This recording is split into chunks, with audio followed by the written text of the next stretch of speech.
بسم اللہ الرحمن الرحیم۔ السلام علیکم دوستو، آج تک آپ نے اس مجسمے کو دیکھا ہوگا اور اس بارے ضرور سوچتے ہوں گے کہ یہ اتنا بڑا مجسمہ کیسے بنا ہوگا اور کس نے بنایا ہوگا۔ اسے سفینکس کا مجسمہ کیوں کہا جاتا ہے اور سفینکس کے مجسمے کو تباہ کرنے کی کوشش کس نے کی، اور اس کے علاوہ آج ہم آپ کو اس مجسمے کے بارے میں نہایت اہم معلومات بتائیں گے۔ چلیے شروع کرتے ہیں۔ یہ بڑے شیر کی بناوٹ والا مجسمہ جس کا چہرہ انسانی شکل نما ہے، مصر میں غزہ کے مقام پر واقع ہے۔ اہرام مصر کے بالکل قریب واقع چونے کے پتھر سے بنا ہوا یہ مجسمہ 4500 سال پرانا ہے۔ اس کی اونچائی 66 فٹ اور لمبائی 240 فٹ ہے۔ اس مجسمے کو سفینکس کے مجسمے کے طور پر جانا جاتا ہے۔ سفینکس دراصل ایسی بناوٹ والی چیز کو کہتے ہیں جس کا سر انسانی شکل کا ہو اور دوسرا حصہ شیر کی طرح ہو۔ عام طور پر غزہ میں واقع سفینکس کی دم نہیں ہے، لیکن یونانی دور میں موجود سفینکس کے مجسموں میں دم بھی موجود ہوتی تھی۔ پرانے دور میں خیال کیا جاتا تھا کہ اہرام مصر کی حفاظت کے لیے اس کے نزدیک سفینکس بنایا گیا، جو کہ روحانی طور پر اس کی حفاظت کرتا ہے، جو کہ سراسر غلط سوچ تھی۔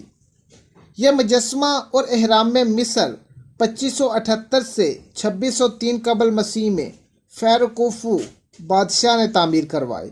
اس کے علاوہ اور بہت سی تھیوری اسٹیچو آف سفینکس کے بارے میں پیش کی گئیں۔ سب سے مشہور یہ تھیوری تھی کہ اس مجسمے کی شکل فیروکوفو کے ساتھ ملتی جلتی تھی، جو کہ فیروکوفو کے مرنے کے بعد اس کے بیٹوں نے اپنے باپ کی یاد میں تعمیر کروایا۔ جیسا کہ یہ مجسمہ 4500 سال پرانا ہے، لیکن اس کا نام 2000 سال پہلے رکھا گیا۔ اس سے پہلے اس مجسمے کو ایک پہیلی سمجھا جاتا تھا۔ سفینکس کے مجسمے کو تباہ کرنے کی کوشش بھی کی گئی۔ اس کے بارے میں مختلف تھیوریز ملتی ہیں۔ کچھ کہانیاں اس بارے میں ہیں کہ 1798 میں جب نپولین کی فوج مصر میں داخل ہوئی تو اس نے توپ کے گولے سے سفینکس مجسمے کا ناک اڑا دیا۔ اس کے علاوہ کچھ تاریخ دانوں کا خیال ہے کہ ایک صوفی مسلمان نے اس کی ناک کاٹی تھی۔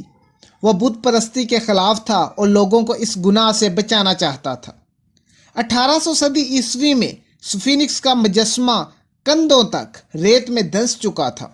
پھر ایک آدمی جس کا نام سلیم حسن تھا، اس نے 160 مزدوروں پر مشتمل ایک ٹیم بنائی اور اس مجسمے کو اپنی اصل حالت میں لانے کا کام شروع کر دیا۔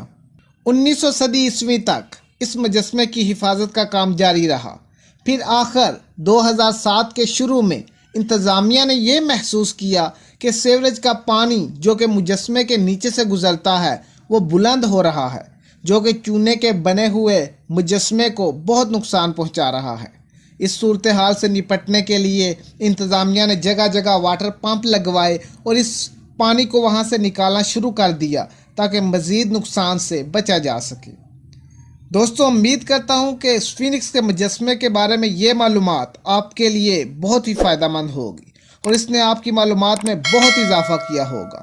مزید معلوماتی ویڈیوز کے لیے ہمارے چینل کو سبسکرائب کریں اور ویڈیو کو لائک اور شیئر کرنا نہ بھولیے گا۔ شکریہ۔